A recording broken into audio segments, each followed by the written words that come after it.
some friends of mine have described when they were actually building something, tinkering, solving a problem with a physical and mechanical thing. That's when the workshop or the wood shop, or that's when they felt in flow. So for example, I know that that is not my thing. I've never been in flow. I'm not a builder, tinkerer. Whereas when I'm on stage, inspiring, moving a lot of people, motivating, using the power of my words, I know that's when I'm in flow state. For the same friends, that is the most dreadful thing they could do with their life. So we're all wired differently, right? We have to identify what is those times. But when you go looking for those times and write stories about it, you'll find patterns. Everyone will find patterns as to when they felt. For some, it's in the kitchen when they're cooking food, and there's something in that nourishment is a thing. Or for some others, they'll say it's a time when I took care of my parents when they're passing away and held my grandma's hand, or talked to my friend when she was in cancer therapy recovery. So there's something about healing and being in grace during times of suffering and loss that is your purpose in life. And you will sense it if you just look back to your life, see that. And for very young people, I say, because they may not have the wealth of experience yet, it does not matter. Try different things, because part of the delight and joy of life is we have the freedom to try. And you will eventually take a lot of turns, and that's okay. That's the whole purpose of life. Experiment with it. Do tiny experiments multiple times, and you will start hearing or seeing a certain direction seems to call out to you.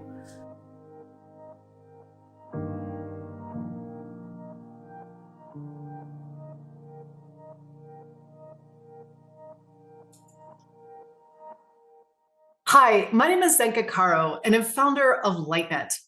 My passion and purpose is removing the word impossible from our minds.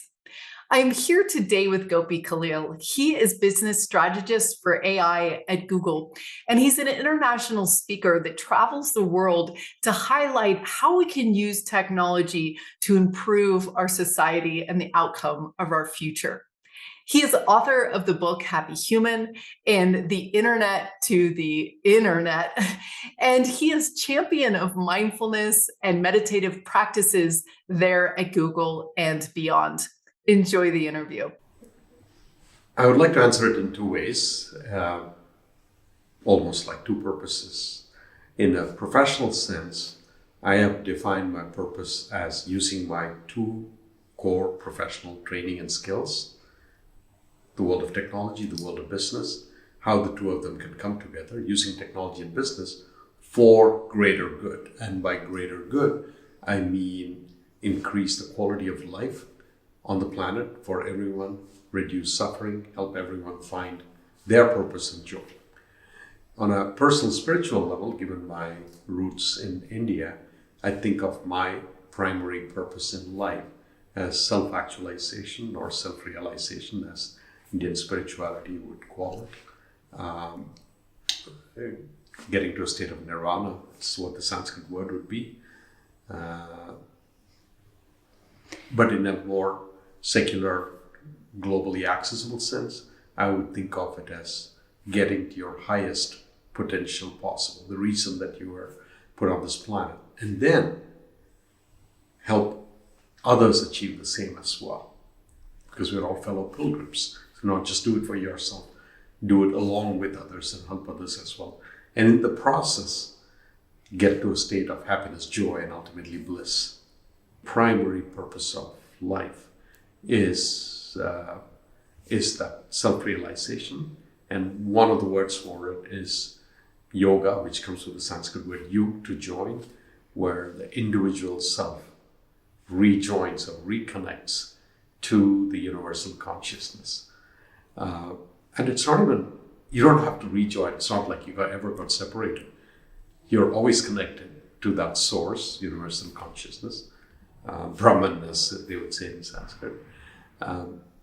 But it's covered up because of our ego and self-identification with the limited construct of our body and our life. So it's just a discovery process. Yeah, the biggest struggle, I wouldn't call it a struggle. It wasn't a struggle as much as it is hurdles, so you have to get to the next step. And the first was just even understanding it at an intellectual level, and second, understanding it at a level beyond the intellect, where it's almost like a knowing in your heart, and it's a knowing that comes when you reflect a lot or spend enough time in a contemplative practice or deep in meditation. And then the third, which is you have to work on yourself and through a lot of systematic processes to get to that experiential state where you actually fully experience the meaning of that purpose and how you get there. And I don't think I'm anywhere close, and I'm working towards it. And there are lots of practices that are available to us, including the practice of yoga and meditation is one of many examples. And I often say that I don't have to figure this out. Somebody else has done it for us. The operating manual exists, and I just have to read, understand, and practice the operating manual. No, nothing has happened in our society that has caused it. My understanding is that is the way it is, where people evolve to that 5% state. And we'll get there eventually. They may not get it in this lifetime. And that's how the system is designed, that it takes a lot of work and you butt up against a lot of structures, limitations, wrong paths, you fail, and then you realize the futility of it all. Because we're talking about understanding really essentially the core truth. And it takes a while, and people evolve to that state. Not everyone is ready for it. What also slows down the process, I believe, is the conditioning that exists in our world currently, in what is defined as success, what is defined as meaning, and what is defined as purpose. So people chase these other goals and get lost in the system of the current construct, and then have to spend quite a bit of time coming out of that to realize that they were wasting their time. So it's almost like they climb these ladders, and they have to climb it because everyone else is climbing the ladders. And after several years, maybe the whole lifetime, or several lifetimes if you believe in reincarnation, realize the ladder is leaning against the wrong wall. The ladder is leaning against the wrong wall. And then they have to take the time to find the right ladder or move it to the right wall and then climb it. So a classic example, let me put that in real life terms, is our conditioning teaches us that accumulation of money, lots of it, even more than your needs, accumulation of possessions, cars, houses, multiple houses, bigger houses than everyone else, mansions, yachts, and big titles that makes you feel important and makes you look important in the eyes of others, according to you, and accumulating those kind of titles. And the bigger the title, all of that is considered markers of success. All of that is considered markers of success. And it takes a while, often like a very difficult situation, to make you realize the futility of a lot of those things you're pursuing, and then pivot towards a higher, more meaningful purpose. And I'll tell you a story that just made me ponder about this. Two stories, actually. I was walking with a friend of mine who were office mates at McKinsey. She went to Harvard Business School.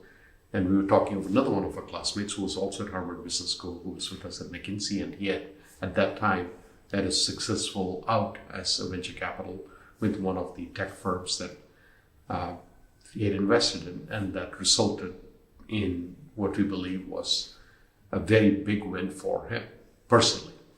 We're talking several $100 million. And this person told me that among all of the peer group I can think of, he is the most successful from our class at McKinsey and coming out of Harvard. And I thought about that and said, what an interesting metric she used. The only metric that she said by which she had defined he was most successful was how many dollar bills with green colored with pictures of dead presidents on them had he had accumulated. She didn't talk about someone else who might have had big impact. Was there perhaps a person in the class whose entire life was dedicated towards taking care of one child with a difficult situation, and therefore she did not pursue a regular conventional career, and therefore might not have made all that money, but made a whole lot of difference towards that one life. Did that matter? Or someone else who took a completely untraditional career path and made a modest income and wealth, still taking care of his family and community, but had a huge impact on 10,000, 20,000 people in a positive way. Why none of those metrics were being used? I didn't tell her that, but I was reflecting on that. The second example was I took a colleague to walk him down and mention the fact to that gentleman called Vint Cerf still works in Google, and if you don't know, he is the father of the internet. In the 1970s, he created a technical protocol called the TCP/IP protocol along with Bob Kahn, which is actually the underpinning of today's modern internet. And if but for this invention, we would not know the internet as is. So if you think of it, and Vint is a very modest person, humble, very accessible. He's 80 years old, still comes into work, very dapper, dressed in a three-piece suit. And so you have to think of the impact his invention has. He must be thinking, I've created this thing that has really brought people together. Information sharing is so easier. It has actually benefited. Economies have done better.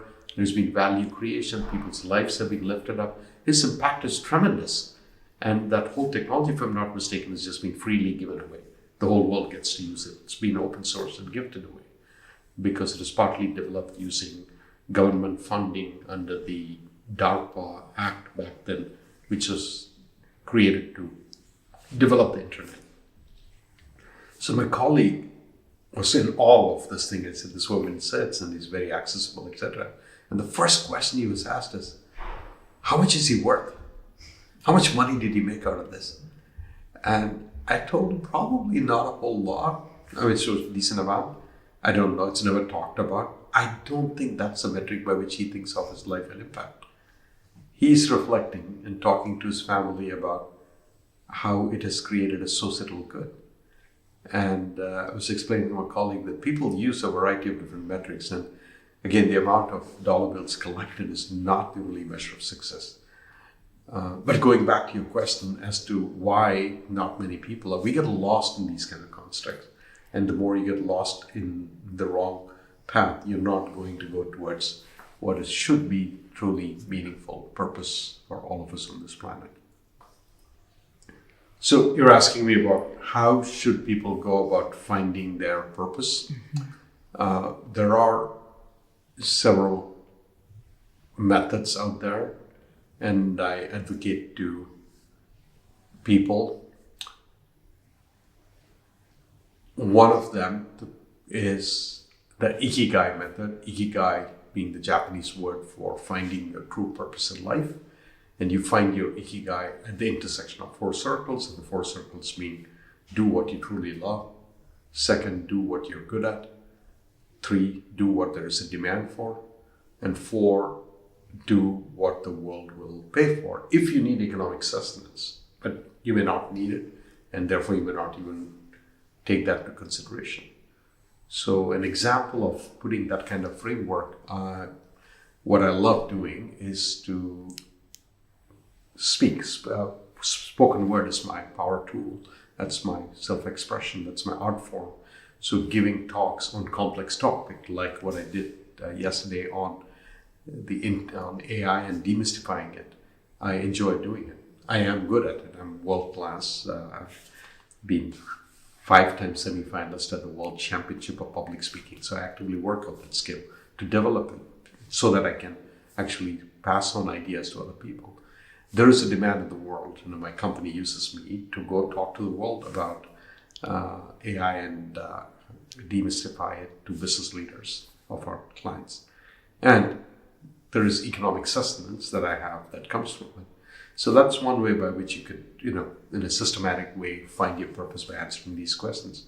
Another question I ask often in interviews at Google or to mentees who come to me and say, I'm trying to figure out what should I do with my life next or long term.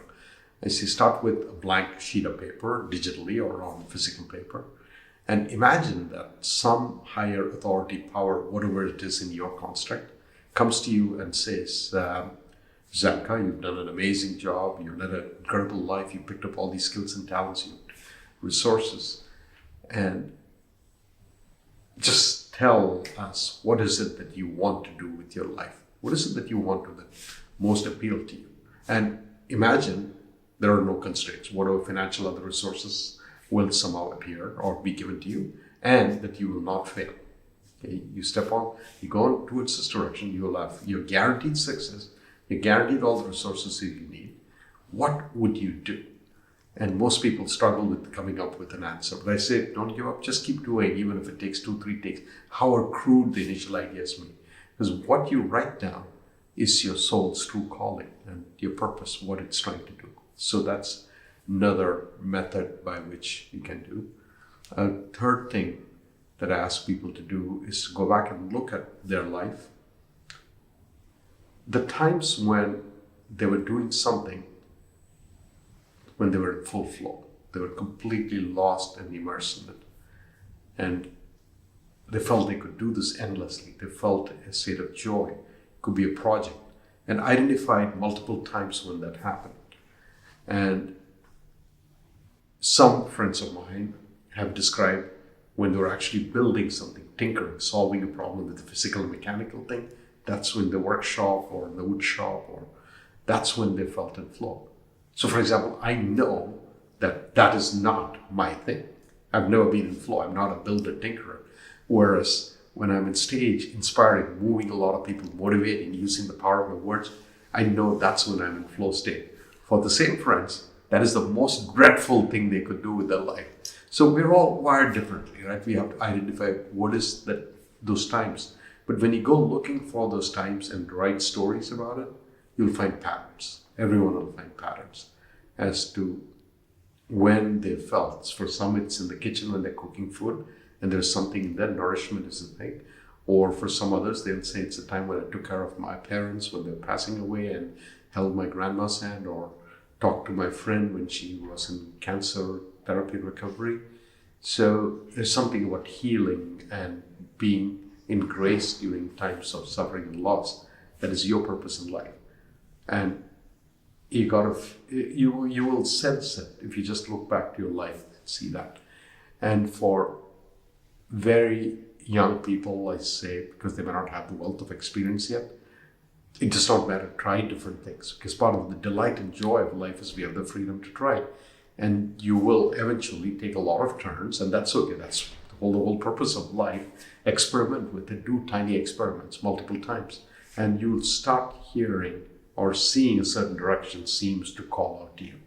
You will know almost instantly certain types of jobs, purpose, vocations are not your thing, and you should be coming out of it. And I've seen lots of people discover that kind of thing, where I've had friends or children of friends who go to elite universities and then follow the herd into, say, Wall Street, and within 6 months are miserable, and they'll call me and I say, that's a clue. That means this is not your purpose, and you should quickly pivot to something else. And then we go through a list of additional things they should look at. They could try it, and the second time also they may see it. It might take 5-6 times, but don't give up and don't be dispirited.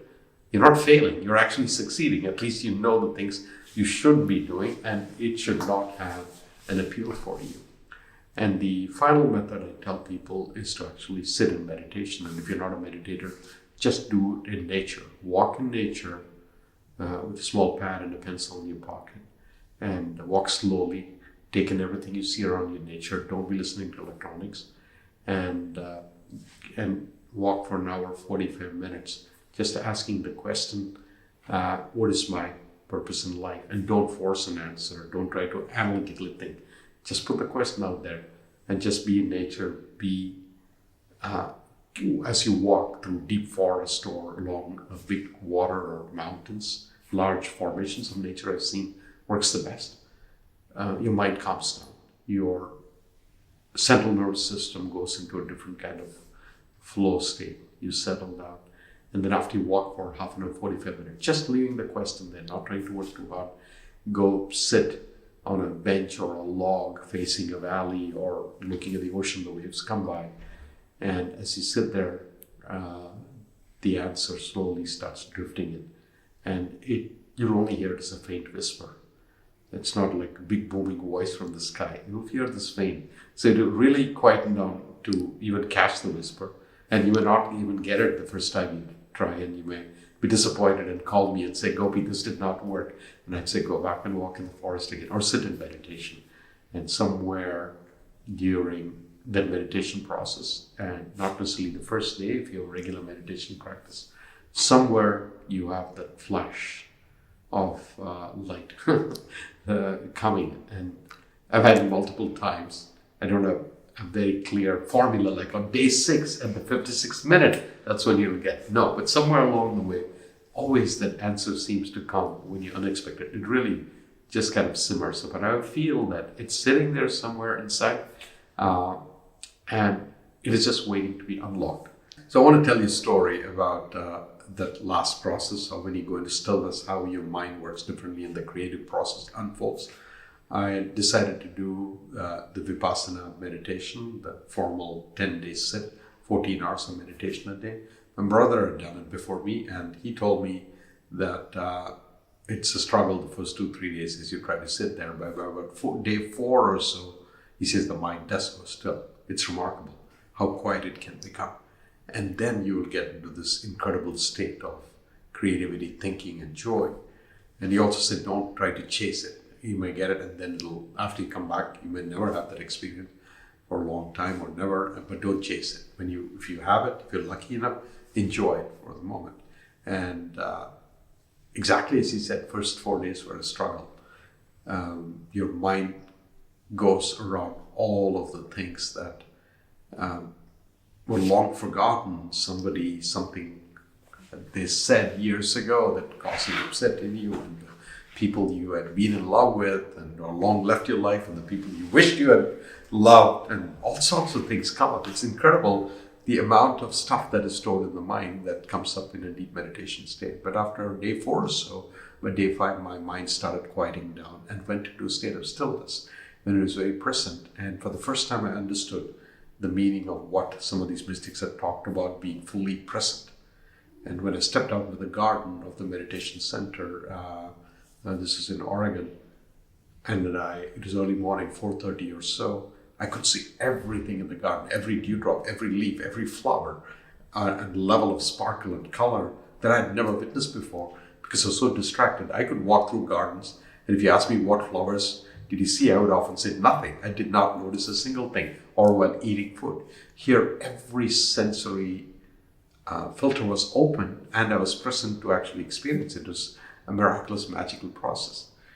And in that quiet state, I was able to access a certain level of creativity. And with that level of creativity, these ideas were coming up for products that I could be developing, technology products. And I was afraid I would forget it all by the time I would come back. These incredible ideas on things that could be solved using technology were just coming out of nowhere. My mind had never been that level of creative.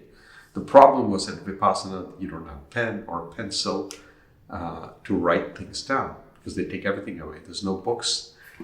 So I could not write it down, and was afraid by the time the 10 days were over, I would have forgotten these ideas. So I had to somehow write. And then I found a system to write it. They would allow us to have tea between breaks, and the tea bags came with wrappers. So that gave me access to paper. And legally, you're not supposed to do this, or in the Vipassana system, they call it Shila, moral code. So I was on the edge of violating that moral code, but I thought that I'm doing it for a greater cause, so that's okay. So I would take the paper, and then I needed pencil or pen to write it. And then I discovered that in order to make sure we use recyclable glasses, they would give us a plastic or a glass, and you could put a paper tape on it and your name. You can write on it, so you use the same glass at the water station, and there's a pencil there next to it. So I used the pencil to write on the piece of paper, much like prisoners would do it with their blood. And I wrote it down and captured the idea. And then just a little thing I was having on the side. But I was fascinated by how creative my mind was.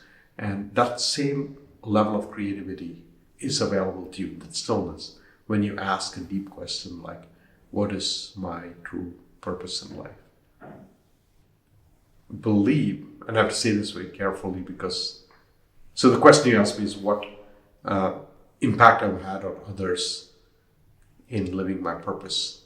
And I want to answer it with some level of deliberate thinking, because it's easy to give an answer that can be egoistical and say, oh, because of this, everyone is doing this, or is following my path, etc. But that's not it. I think the impact it has had just by living my life this way and also writing about it. I have 2 books and I speak about it. I have 5 TEDx talks that when I go back each time and see, it's got tens of thousands of views, unbeknownst to me who are these people viewing it. I can see the comments from people writing about it. Or I will get a note from someone somewhere I've never met said, I read your book, someone gave it to me and it deeply changed the way I approach my life, especially about purpose. But in my immediate circle of people I'm in contact with, especially at work, I often get asked to speak at all-hand events, or when they want something inspirational to be discussed, or mentees will contact me. And one refrain that I've heard from them is that you seem to be in alignment with the purpose. You're choosing things and saying yes to things that matter deeply to you and saying no to other things that are distracted. It is very clear.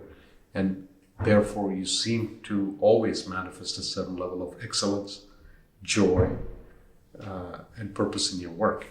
So and this is only more recently, last 5-7 years, I've been hearing it and hearing more of it. And when I hear that, I feel like it is having an impact. Others are noticing. First you notice, and then the world notices. And then they come asking for, how did you do it? Or what should I do to get there? That's when you know that you're having an impact and you're helping someone else walk that path as well. So what would the world be like if the majority of the people were living on purpose?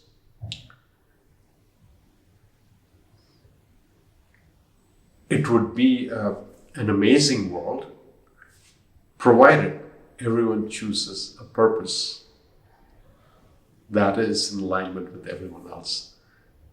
Because I wonder, my hypothesis is that when people think about it carefully and choose a purpose, they will choose a purpose that is meaningful, has a positive impact on the planet, makes their life better, makes other people's life better. There's also the risk that people could choose purpose that are not in alignment with what we may think of as a higher purpose. It could be a lower purpose or a middle purpose.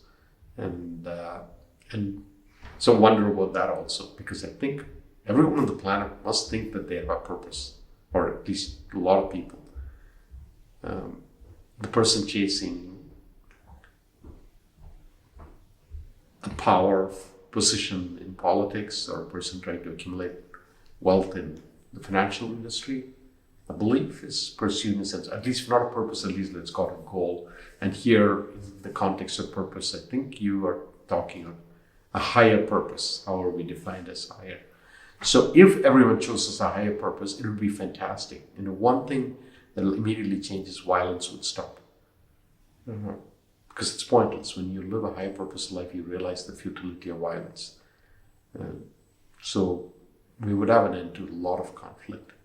The second thing that will change is there's a level of competitiveness and moral superiority that is not necessary, that is actually damaging and harmful to the world. For some reason, humans currently feel that in order for them to feel worthy or their sense of this limited purpose, they must have things that is bigger than everyone else's and more than everyone else. This is what drives us to have a big house, a bigger house, and then this monstrous house that you see people building that no human could potentially live in or use all of the rooms, etc. But somehow having that and pictures being taken and showcased and various architecture digest and other magazines seems to be a badge of honor. But you would stop doing that if you were living a more purposeful life. And same way with acquisition of various things. Or even if acquired, you would want to share it with others as opposed to just hoard it for yourself. So that would change. And then I think we would, when you have a higher sense of purpose, you would have a greater degree of collaboration and problem solving between individuals, between organizations, between communities, and between countries.